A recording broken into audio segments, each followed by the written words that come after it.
Okay, welcome to another episode of Creator Journeys. Today I'm joined by my good friend, the B2B machine, Jason Greenwood from Greenwood Consulting. Jason, welcome, man. Mate, it's so good to be on here with you. I'm a bit of a Adam Kitchen fanboy. I got to be honest. We've been friends for quite a while. We met originally through LinkedIn. I've done my best to support your content over the years because I think it's outstanding. I know you've done the same for me, and I deeply, deeply appreciate it. We're in a few different groups together, online groups together, so a few private groups for agency owners and people and creators in the space, and Slack groups, etc. And this industry is one of those kind of things that it can very easily chew you up and spit you out if you, especially as either a solo creator or as an agency owner or founder or just as an entrepreneur.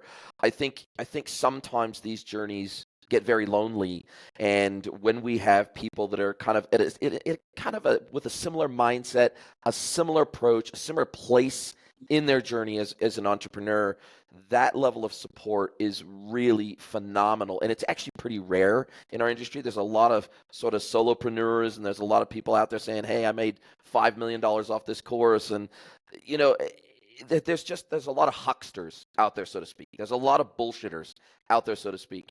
And I don't consider myself a bullshitter. I consider you one of the most straight shooting people in my circle of friends. And I have just such great respect for you. So I'm super looking forward to this chat today.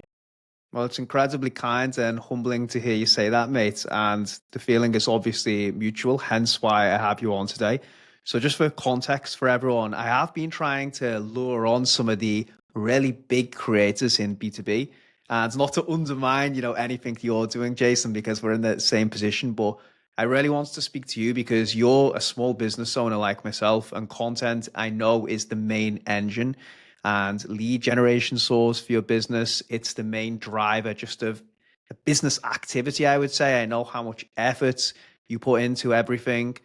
So we're going to go into that. And I think this is going to be very educational for a lot of people who are getting into the game, whether they're selling B2B services or whatever, and they're trying to become known for a specific subject matter online, build a robust system, and then obviously distribution off the back of that to make this journey fun and not as though they have to send a billion cold emails out to get their first client, and develop leverage around their skill and personal brand. So that's why I think you're going to be a great guest. And I know we're going to go very tactical and strategic into things because you're someone who has started, like myself, from nothing, building an audience. You haven't been some mega, 40 million ARR SaaS founder who instantly gets recognition when you start posting. You've had to do the hard work, 300 or so episodes, right? Deep into building an audience. 439. But there you go. I mean, that's since I last checked. I mean, you're just an absolute machine. So this is going to be very interesting and incredibly insightful for people. So let's just start at the beginning with all that being said. Why invest so heavily in content for your business? What is the driving focus and reason behind you investing so much into this? Look, I have to give credit where credit is due. And if I look back at 8, 9, 10 years ago when I really started creating content in earnest, doing it consistently, trying to feel my way into the types of content I wanted to create, the topics I wanted to speak about, areas where I felt maybe I had a natural affinity for, places where I felt maybe like I had enough experience to speak competently and confidently to those subjects. It really starts with Gary Vee. And look, everybody's got their own take on Gary Vee. Some people absolutely can't stand the guy. My wife doesn't even like the sound of his voice. Uh, you know, Love him or hate him, the reality is the guy is omnipresent. And the reality is he is one of the OG creators of OG creators. And, he's built his entire personal and professional brand on the back of his own content. And, he blazed a trail for that a lot of us, I think, in our own way, follow, rightly or wrongly. We've followed creators like him who blazed the trail before us. And there's a small cohort of creators that started up around the same time as him that have had the longevity to continue going to this day. And I just remember, I was listening to him for probably 2 years pretty religiously before I ever got religion myself about document, don't create, right? And that's one of his favorite sayings. It's document your journey, share your journey. Don't think you have to be ultra creative about coming up with these, viral topics. Document your journey, document things you know about, try to make it as educational as possible, try to make it as entertaining as possible. Production value doesn't have to be 10 out of 10 production value. If the content is actually valuable, it will make its way into the market where it needs to.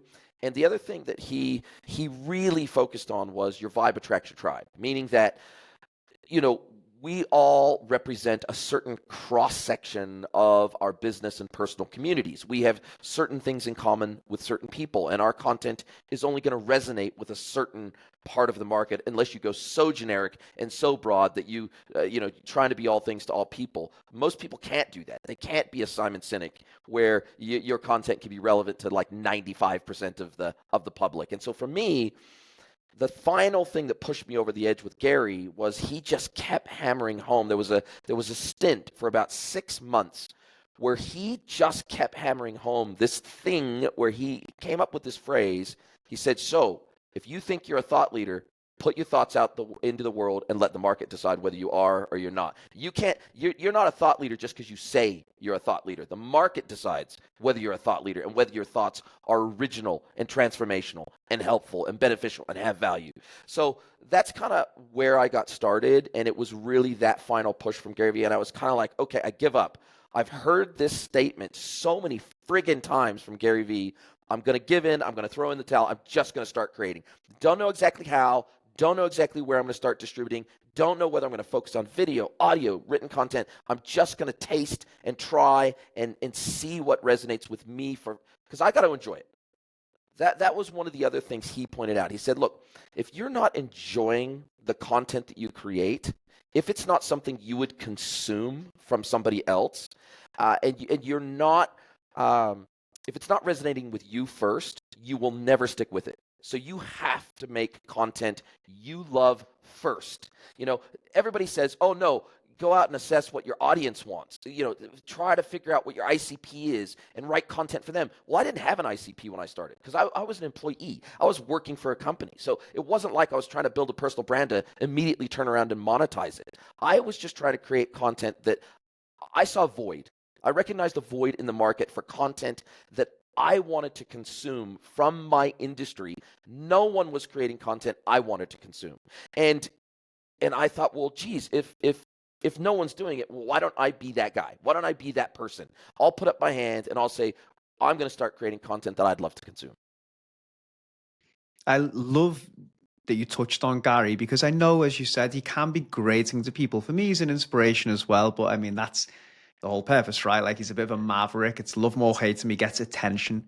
And that is the name of the game. And I think you've done a phenomenal job of just owning that narrative around B2B commerce. And I think that's so important for people starting out. There's so many points that you touched on there, but I think especially around enjoying the content creation process, that is absolutely paramount. And I see so many people get paralyzed because they think about, oh, what medium do I need to do video or a newsletter or written content? And I always say to people, pick what comes most naturally to you, what you fall in love with doing, and then obviously build discipline around that, because otherwise you won't stick with it. And we've seen with our second businesses, we've got Content Army now, which specifically is designed to build personal brands and content engines.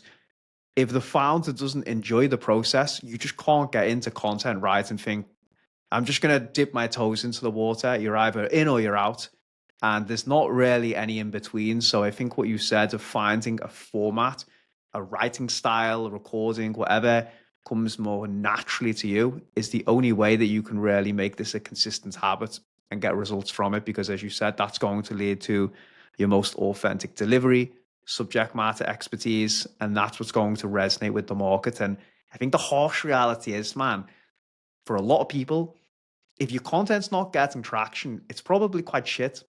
Either you've not got the audience which is a different issue in itself. There's strategies and tactics we can go into, but if no one's messaging you or no one's resonating with it, it's not getting engagement, not to discourage anyone, but it's probably not that good. And you can probably trace that back to, like you said, are you actually enjoying the process? Is this stuff that you would want to consume? And most of the time, people are trying to do this formulaic, boxed in exercise of, I've got to create this because someone else said it. And then obviously after 30, 60 days, they stop and they're back to square one. No question about that. And I think the other thing is, I think most creators severely underestimate how long it takes as of 2024 to get traction.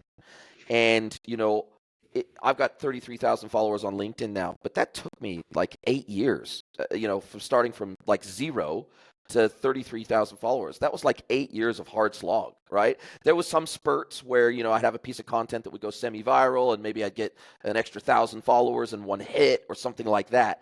But in general, it was just day in, day out. I mean, I posted almost every single day, 7 days a week for almost 8 years. Now, I'm not as consistent now on LinkedIn because it's harder to get cut through, and I'm just not seeing the ROI on LinkedIn isn't what it used to be, and so therefore I'm playing around with some other channels and investing a little bit more time in other channels and a little bit less time on LinkedIn. But I think that if you are not prepared to put in a good couple of solid years of consistent effort with your content, you're probably not going to see the benefits and the results that maybe you're looking to see. And I think also, to your point, having a preconceived idea of what you think the results will be or should be is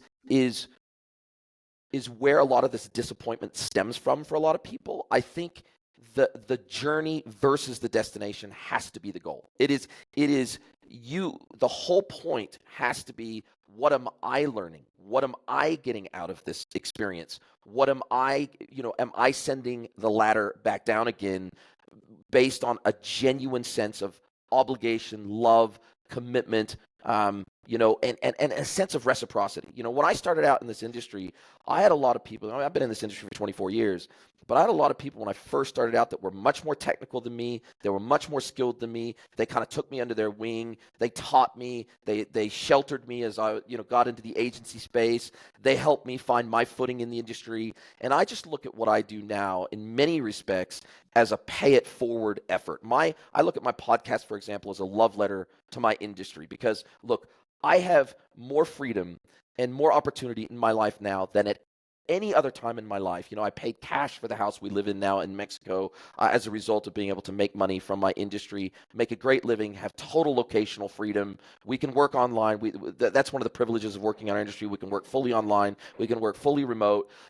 There's a lot of things that I have in my life to be grateful for in my industry, right? And so I just look at it as, I do free mentorship, for example, and I try to turn that into reusable content that other people can learn from. I just look at content in many respects as just my way of giving back to an industry that has given me so much. And I think if you go into your content creation with some sort of sense of humility, gratitude, wanting to give back, I think if it starts from a good place, it will usually end in a good place.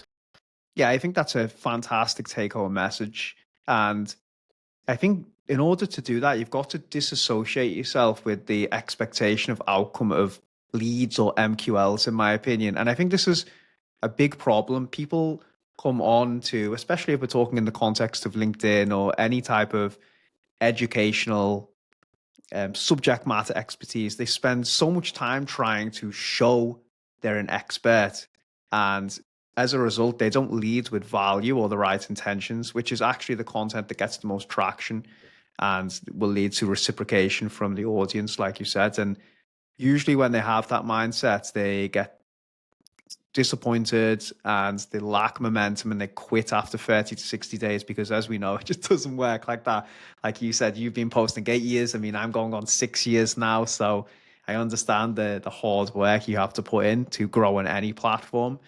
And as you said, I think you really need to fall in love with that process of just sharing your journey, sharing what you've learned. Stop trying so hard to position yourself as this godlike expert with the ultimate solution to everyone's problems. and just leads with like the discovery phase and like documenting freely those learnings. And that's the best way to get access to opportunity, is just to be an open book and, like you said, pay it forward. And then you're going to get a lot more than leads from that. You'll get invites to podcasts like this. You will get invites to events, masterminds, investment opportunities, partnership opportunities. There's so much to be gained from content, friendships, as opposed to just boxing it into like, I need to generate business immediately from this. So yeah, I think there's so much that you've said there is just gold. And I think it's incredibly important for anyone listening to think of this as a business or a journaling type activity rather than like an MQL. I need to generate leads in 60 days, because you're just going to get disappointed and quit. Well, and I think also trying to think about the monetization of any one individual piece of content, or the ROI of any one individual piece of content is it's going to be fruitless within reason, right? Okay, maybe if you're Hormozy, or maybe if you're Gary Vee, you can bank on, okay, I put every single video I put out is going to get a minimum of this number of likes, follows, comments, and a certain number of revenue and leads that are going to come directly from each piece of content. I guess when you're at such global scale, then you can probably start to calculate the monetization. I mean, if you're a major YouTuber, you can then pretty accurately predict what the monetization is going to look like for each and every video on average you're going to put out. But for those of us that aren't directly monetizing our content through, and we're not deriving most of our income from sponsorships and paid product placements and partnerships and things like that, or, you're not a paid influencer, if your primary income stream is some sort of professional services like what we do, or, you've got an e-commerce store or something like that, if your primary business isn't being an influencer or being a content creator, then I think you cannot go into the creative process. Well, let's put it this way. I think it dramatically harms the creative process when monetization of each piece of content is the primary goal. Instead of looking at the flywheel effect of your content and saying, well, look, okay, I've seen, my average viewership, my average, watchership, whatever it might be, I'm seeing the trend. The trend is up. The trend of engagement on my content is up. The trend of inquiries and I always ask my clients when they come to me, I always ask, how did you learn about me? Or they usually tell me straight out. When they slide into my DMs, they'll say, hey, I've been listening to your podcast. They may have never interacted with a piece of my content on Reddit or LinkedIn or TikTok or YouTube. I may not have even known that they were a fan or a watcher or a listener. They were a lurker. They never interacted with a post or commented or liked or anything like that. But they'll slide into my DMs and say, hey, look, I've been listening to your podcast for the last 6 months. I really, really enjoy the content you're putting out. I think you would be able to probably help me. Can we jump on a call and explore what that might look like, right? I had 2 in the last week that said that they slid into my DMs on LinkedIn. They said, look, I've been listening to your podcast for around 6 months. Really like your content. It really resonates with me. Let's see if we can work together on what that might look like, right? That's 2 in a week. Now, there might not have been any DMs in the month prior, right? And neither of these people were regularly interacting with my content. I had no idea that they were a fan, right? And so I think you just can't, to your point, I've been asked to speak at conferences. I get free, I've been made probably 100 offers of free accommodation around the world. When you're in my neck of the woods, please, I insist, you and your wife, come and stay with us. We'll show you around. We'll be your local tour guide. The amount of good things other than direct monetizable, okay, somebody signed up for my services, the amount of good things that has come out of my content and making friendships like ours out of that have been so incredibly supportive and beneficial in so many ways in my life. Like, all that good stuff came out of a commitment to content and a commitment to trying to provide is the best content I can with no holds barred. Like, instead of trying to hold back the secret sauce, trying to share the secret sauce. And so that people can actually understand in many respects how hard it is to do some of this stuff that I talk about. And then they realize, oh, geez, okay, I maybe have the know-how. Maybe I could do it myself, but geez, this is hard. Why wouldn't I just go and talk to Jason? He's been doing this for 20 plus years. I'll just pay him to do what he's good at. all get paid to do what I'm good at, and everybody's a winner, right? And so I think it really does come down to that word intent. What is the intent you go into your content? Because I think that's palpable. I genuinely believe that. I can tell when I'm consuming a piece of content in my feed, for example, I can tell the stuff that's just blatant, in your face. I'm trying to sell you. I'm trying to convert you, right? And I will usually unsubscribe or I will unfollow people where if like 50% or greater of their content is just in your face selling and it doesn't really provide me any value beyond trying to hook me to the next stage of their funnel, then I will unfollow them. If they're entertaining and they're educational and occasionally they'll put a little link at the bottom of their post or they'll say, hey, look, if you want to learn more, come to our website or something like that, I have no problem with that, right?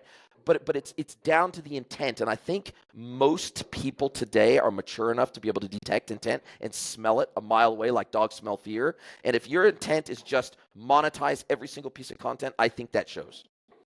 I could not agree more with you, especially the points you've said of stifling the creative process by trying to go into things with a monetization attitude.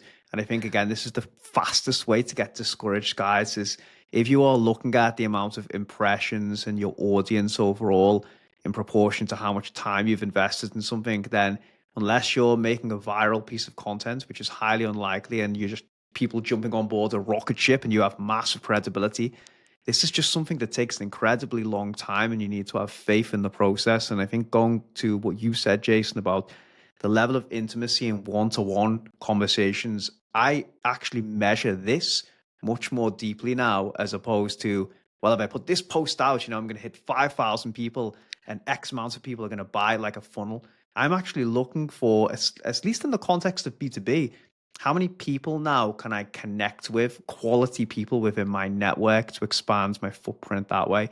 I think that is a much more powerful framing. It's more sustainable in B2B, and there's a lot more upside and leverage because we're dealing with, at least what we're selling, sophisticated, long buying cycles. You can't sell to people off the back of one or two posts unless you're instantly capturing them at a point of massive demand on their sides, which is just highly unlikely. So look for slow, consistent value providing in the ecosystem, quality of connections growing organically. And like you said, a lot of good things are going to come off the back of that rather than I need to generate leads from this post. It's the fastest way to get discouraged and just give up on this. Yeah, and I think we talked about it off air even where we said, one of my goals, especially for 2025 and beyond, is to literally be omnipresent. I want to be so, there's a fine line between being omnipresent and reaching a state of saturation where people kind of tune out because they just can't escape you, and so they unsubscribe or they unfollow or they block, worst case scenario. But I think because, the modern algorithm is, 5 years ago, I think saturation was probably more of an issue, meaning that if I was following somebody, I would see like 95% of the content they put out into the feed, right? Nowadays, because it's more interest-based, because it's more intent-based, et cetera, and these algorithms are taking a leaf out of TikTok's book. The reality is, if I'm following someone or they're following me, at best they're probably going to see 20% of my content. So even if I'm putting out content every single day on every single channel, the reality is they're probably only going to see a fifth of that, maybe even less, maybe 10% of that. Just because they're following me doesn't mean they're going to see 100% of my content like they used to a few years ago. And as a result of that, I think people are too afraid. They're saying, "Oh, I don't want to overwhelm people. I don't want to be saturated. I don't want to be, and oh, it's hard to be everywhere." And it's like, well, you won't be everywhere. And first of all, you're going to have, when you first start out, you're going to have a very tiny little audience. And so as your content quality and consistency get better, your audience size will typically grow in a linear way alongside that. And so therefore you have time. Trust me. A lot of people say that they're nervous, they're embarrassed, they're shy, they don't quite know how to technically create content, how to edit it, how to distribute it. They really don't know necessarily what they're going to talk about. And I say, look, just start. It doesn't really matter. It doesn't really matter the type of content. It doesn't really matter the format. It doesn't even really matter the distribution channels. It's like going to the gym. You got to exercise the muscle. So just give yourself every single chance to exercise that muscle every single day, and just know it ain't going to be that great in the beginning. It just won't be by definition. And I am like one of the most extroverted people in my circle of friends. Like I'm like in every personality test, I'm like 98% extroverted. So I'm not shy, right? But even I, as extroverted and outgoing as I am, I look back at some of that early content and it's slightly cringe. Like if I look back at some of my content from 8, 9, 10 years ago, it's slightly cringe. Not because I was shy, but just because I hadn't sort of found my groove. I hadn't kind of found my mojo. I hadn't quite honed in on the topics that I really wanted, those 3, 4 pillar topics that I wanted to regularly speak to. I hadn't really kind of found my place in the world as a creator. And I think that just takes a little bit of time. You got to give yourself a little bit of grace. But the only way you're going to find that is just volume. It's just scale. It's like Absolutely. if I can devote more time to this, there's a certain amount of effort that you have to put in and a certain amount of pieces of content you have to generate to find that groove. And so the only way to speed up that process is to just create more and more often. And so that's what I would advise people to do. Is just don't expect much from yourself in the beginning, apart from like going to the gym. When you first start out at the gym, every single workout you're going to go home and the next day you're going to be sore as shit, and you're not going to see, if you were to look in the mirror, you're not going to see results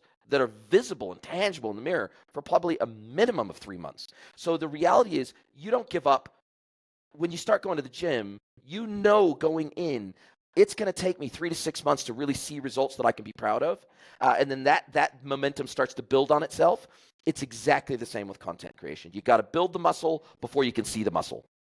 You've hit the nail on the head. You need that repetition. You need the velocity of data as well to know what's performing, what's not. You don't even have the audience really to gauge that from the data. And I was actually giving a talk to a group of SaaS founders on Friday, and one of the pushbacks were, well, I don't have a lot of time for this, so I would really like to just do 2 great posts per week.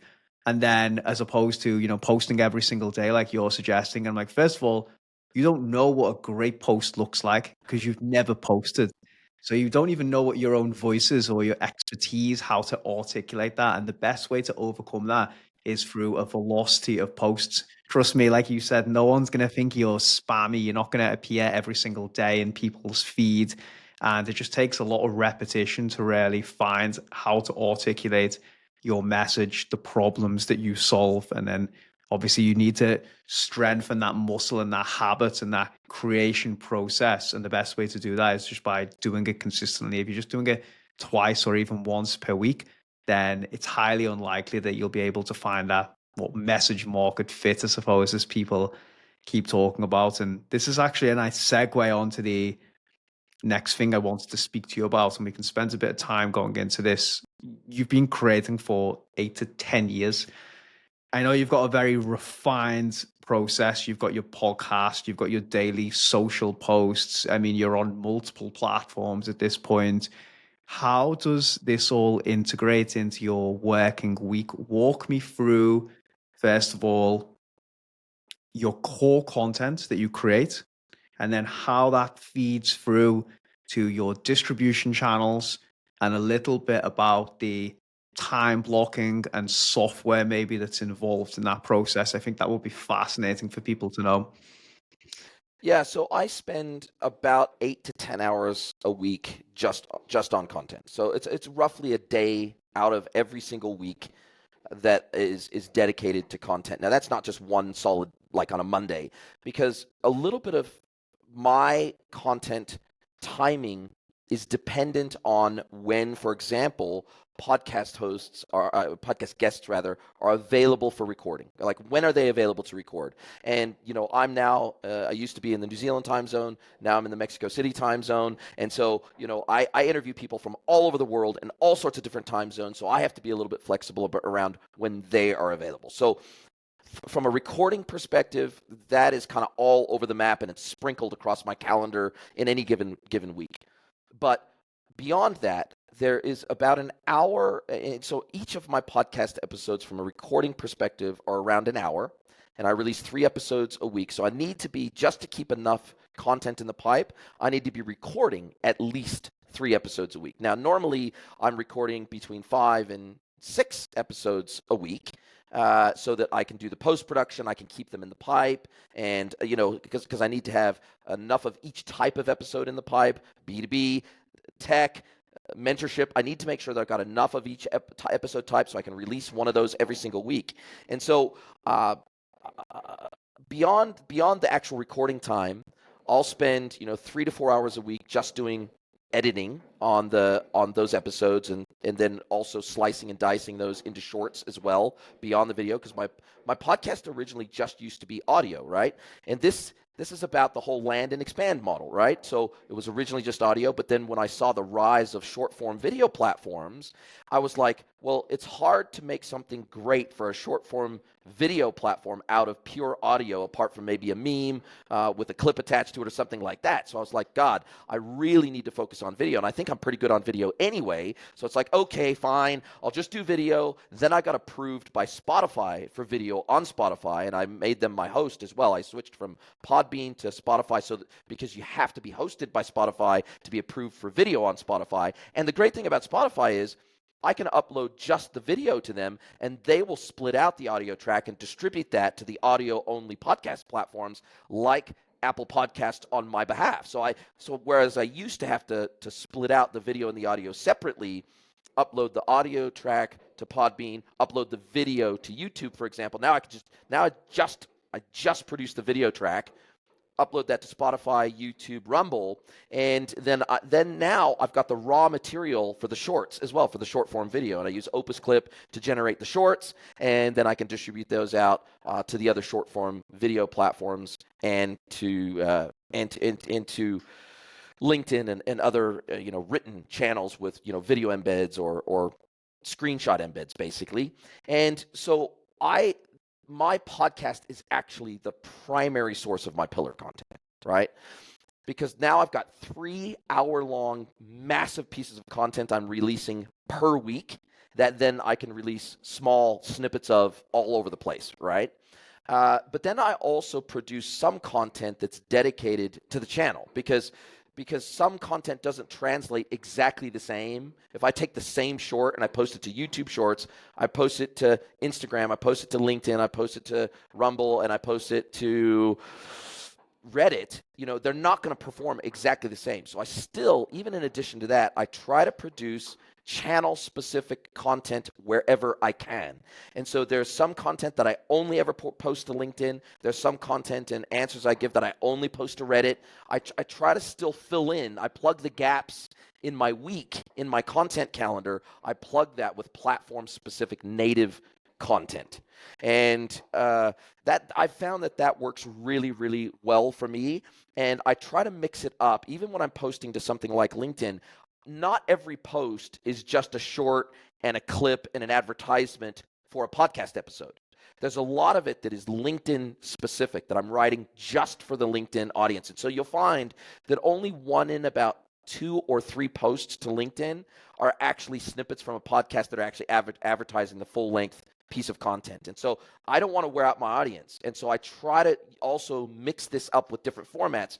I'll use a carousel for one post. I'll use an image for one post. I'll use a short clip video for one post. I'll create a dedicated video for one post. I'll create just a long form text post for a post. I try to vary it up because at any given point in time, the algorithm favors one form of content over another. So you try to get cut through. And there are certain members of your audience that will prefer one format of content over another. So to keep your audience broadly engaged, I think you have to repurpose content in multiple ways to try to get the best reach that you possibly can.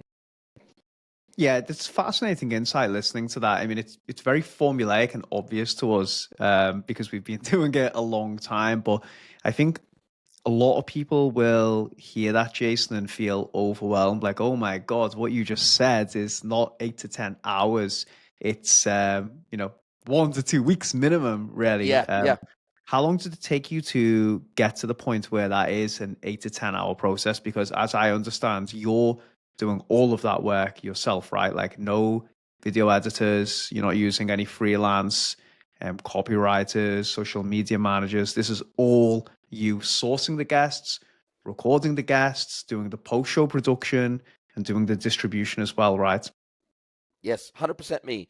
And, to be fair, I have discovered, and some thanks to you, there has been some technology and tools and Mm, software that I leverage to help make this possible. And so I recently, for example, I just recently added a Spanish language channel to my podcast.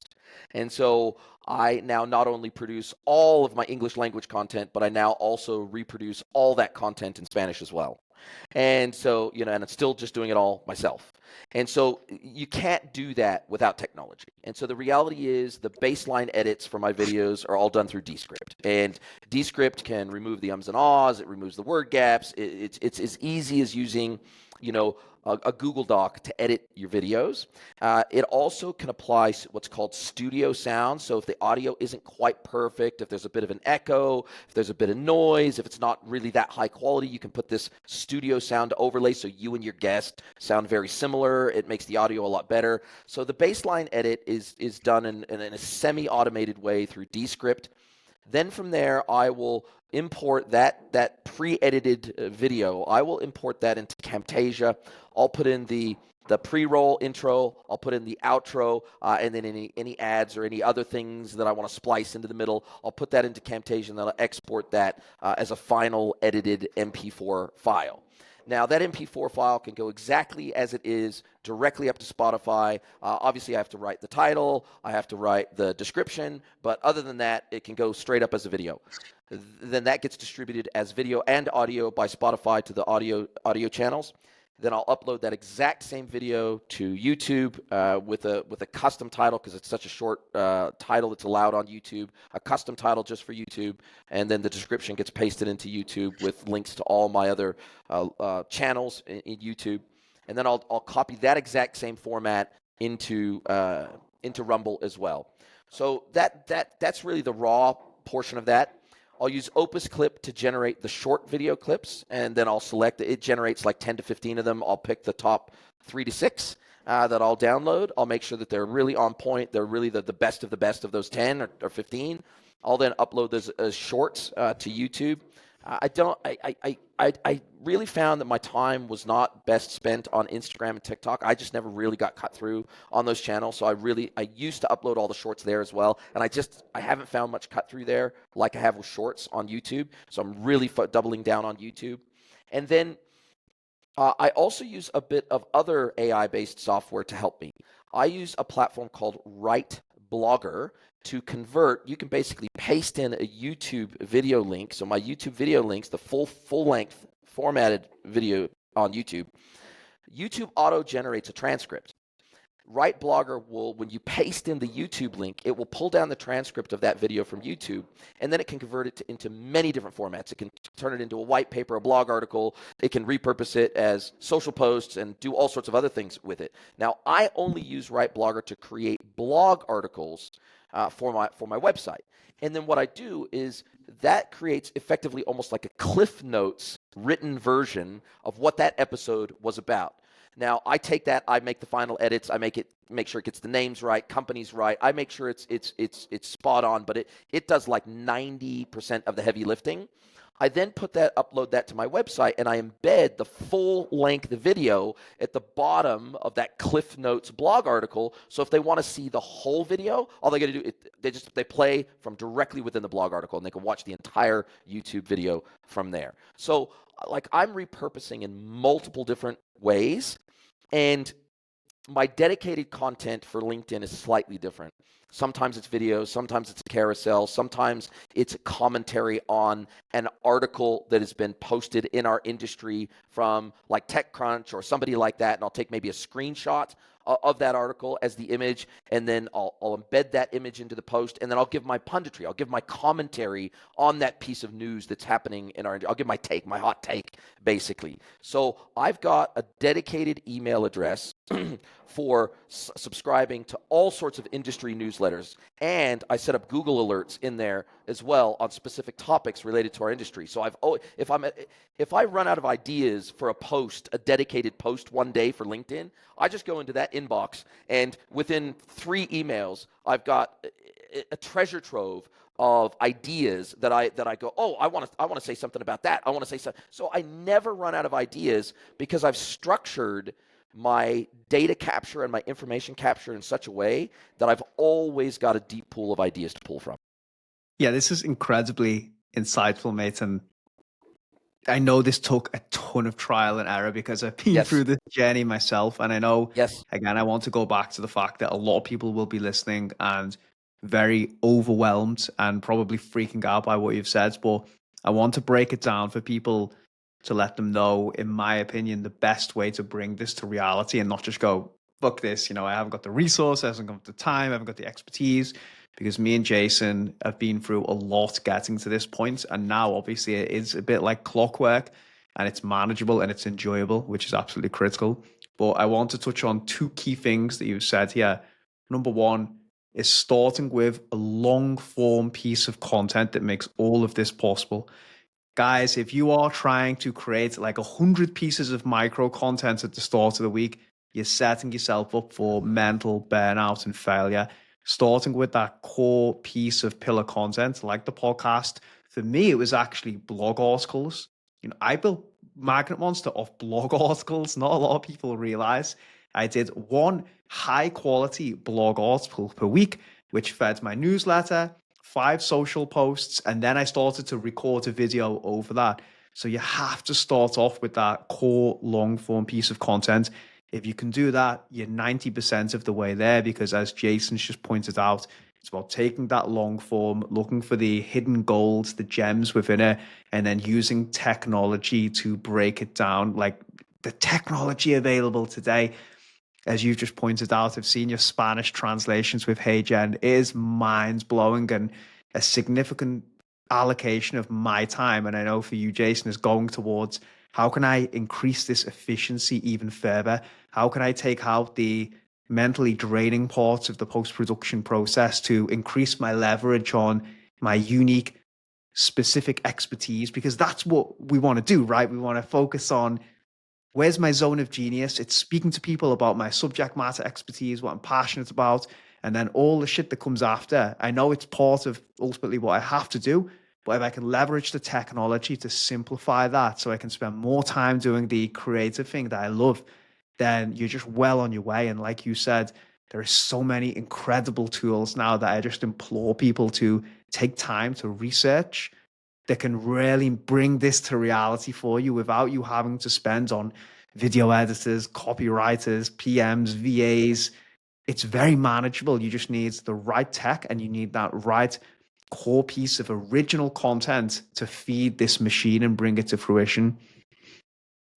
Yeah, and look, I also use Copilot now on Windows to generate. I describe the image that I want that I'm going to incorporate into my YouTube thumbnail, for example. I describe what I want. It creates the base image. Then I import that base image into Canva. I'll use one of the YouTube thumbnail templates within Canva that is appropriate for the content. I'll then take that Copilot image. I'll drop that into a frame inside the Canva image. I'll then export that, and that I used to, I have streamlined my process, and I've actually documented my process now, and it's got over 13 steps with about 20 sub-steps within them for my entire content creation process around videos and shorts and distribution of my long-form vlog content. And I did that not only to bring consistency to what I'm doing and to make it easier to make sure I don't miss a step along the way, but also at some point, I'd like to get to a place where I'm releasing 5 podcast episodes a week. That's where I'd ultimately like to get to,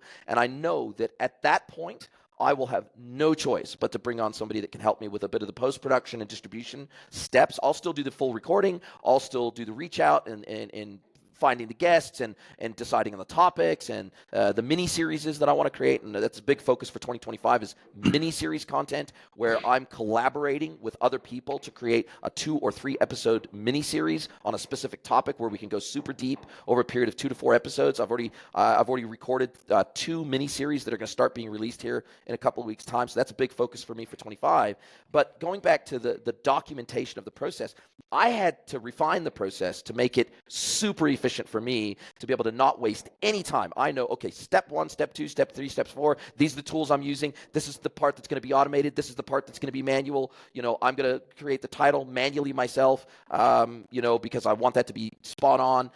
So there's certain things I do manually, certain things that are automated, but I documented that in huge amounts of detail with links to the software and where the folders are located and all that sort of stuff, so that when I get to the point where I start outsourcing certain parts of the process, then I know that it's going to be very easy for me to hand this over to someone, and they can just literally follow step by step. This is what you do, step 1. And that way we don't miss a step. And that way we are still consistent in the quality and, I guess, my style and all those things that go along with kind of your personal brand, making sure we retain that level of consistency and quality by my standards.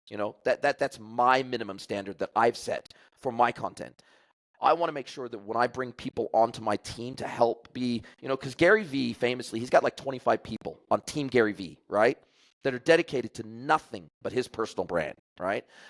Now, he was doing it all himself, like in the Wine Library TV days. He said he did everything himself, from the recording to the editing to the distribution and upload and everything, right? Well, the reason he could start bringing on and building a team around him was because he could peel off pieces of that effort, and he could give that to an individual that could specialize in that one thing. So I think you have to know by doing first. It's really difficult to start outsourcing or even knowing which things to outsource until you've done it for a long enough period of time to bring super consistency and efficiency to the process in the first place. Absolutely agree. And I am going to chase you for that 13-step process as well as all the subcategories, because I have got my own that I've personally broken down and ClickUp with checklists and everything. And I've shared it with so many people. Obviously, they've all said it's so valuable. And then I go back 2 months later and they haven't done anything with it, which is, you'll understand at this point, is pretty standard these days. Yes. But I know breaking this down into steps like an SOP and a formulaic process will make this a lot more tangible and plausible for people to actually make a start with. So I'm definitely going to follow up with you after this, get that, and then make a really beautiful LinkedIn carousel that we can both post, because it's super valuable, man. So thank you for everything today. I've learned a ton. It's helped validate for me as well that long form piece, how critical that is to making all this a reality, because, I still fall victim myself of trying to create millions of pieces of content, but I'm gradually going back towards core content at the beginning of the week. Let that feed the distribution machine. So thank you for reframing like my mindset as well. And I know for everyone listening, you've provided so many practical frameworks that are going to be incredibly valuable. So how can people follow you, learn more? Because I know you're a bit everywhere these days, not just on LinkedIn. So take a minute or so to just tell people how to connect with you. Well, you can see in the backdrop behind me, this is one of the newest things I've added, the E-commerce Edge podcast, because in these digital recording studios, they don't allow you to have a virtual background. So I was like, screw it, I'm going to get a physical background. So it's always in the background of my videos. So big shout out to Anyvoo in the United States. I think they're based in Portland. I don't get any money for this, but they did a great job. They sent it out to me. They shipped it to me here in Mexico. Very high quality product. One of the only companies in the game that are doing what they do and the way that they do it. So really cool process with them. They can find me, the E-commerce Edge, everywhere podcasts and on YouTube. They can connect with me on LinkedIn, Jason Greenwood on LinkedIn. There's, I think, about 1,000 of us on LinkedIn, but you'll find me under the E-commerce Edge and Greenwood Consulting. So greenwoodconsulting.net. You may or may not have anybody in your audience that's interested in B2B e-commerce for manufacturers, wholesalers, and distributors, but I have a lot of information about me and how to get a hold of me, and information about my content and my podcast on greenwoodconsulting.net as well. So even if you just want to learn more and you want to find out where you can find my content, you can always go to my website for that. Absolutely. And as you said, Jason, you don't need to necessarily be within your niche or positioning of B2B commerce. I just implore anyone who is interested in getting started, creating content, building leverage around a personal brand, please go and just study how Jason has explained some of these things today, because I think you will learn an incredible amount just by consuming his content. So thank you very much, man, for everything you've contributed. I'm going to wrap things up now and just say once again, you've just delivered so much value and knowledge that I really appreciate your time. My pleasure. Thank you for hosting me, and I can't wait to speak to you again soon, my friend. Cheers, mate.